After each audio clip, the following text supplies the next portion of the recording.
შეზღუდული შესაძლებლობების მქონე ადამიანების საზოგადოებაში ინტეგრაციისკენ კიდევ ერთი წინ გადადგმული ნაბიჯი.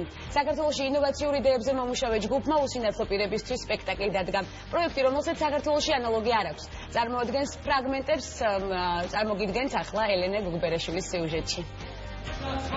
თეატრი უსინათლოებისთვის პროექტი, რომელსაც საქართველოში ჯერჯერობით ანალოგი არ აქვს.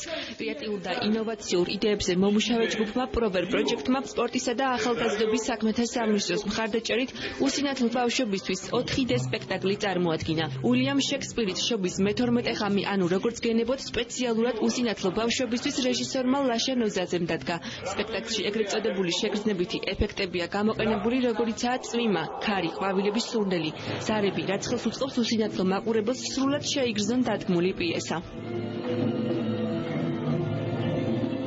არის ჩვენი პირველი გამოცდილება ასეთ სახის ღონისძიებაში. გვინდა რომ დავნერგოთ, გავიტანოთ თბილის გარეთ და ჩავატაროთ ყოველწლიურად მინიმუმ 3 ან 4 ჯერ მაინც. ეს პროექტი პირველად ხორციელდება საქართველოში და რა თქმა უნდა ძალიან მნიშვნელოვანია იმ მხრივ რომ ხელს უწყობს უსინათლოების უფრო მეტ ჩართულობას, უფრო მეტ ინტეგრაციას საზოგადოებასთან. ეს პროექტი გულისხმობს იმგვარი სპექტაკლის სახეობას, სადაც თვითონ უსინათლოები იქნებიან ჩართულები არა როგორც მაყურებლები, არამედ გარკვეულ მონაწილეობასაც მიიღებენ ამ სპექტაკლში. თბილისისა და რუსთავის შემდეგ სპექტაკლის შეგრძნებით ხილვას უსინათლო მაყურებელი დასავლეთ საქართველოშიც შეძლებს. როგორც პროექტის ავტორი ამბობს, მომავალი წლის იანვრიდან ჯგუფი 1 წლიანი პროგრამის გაწერას აპირებს, რომლის ფარგლებში უსინათლოები არაერთ, არამედ რამდენიმე სპექტაკლის ნახვას შეძლებენ.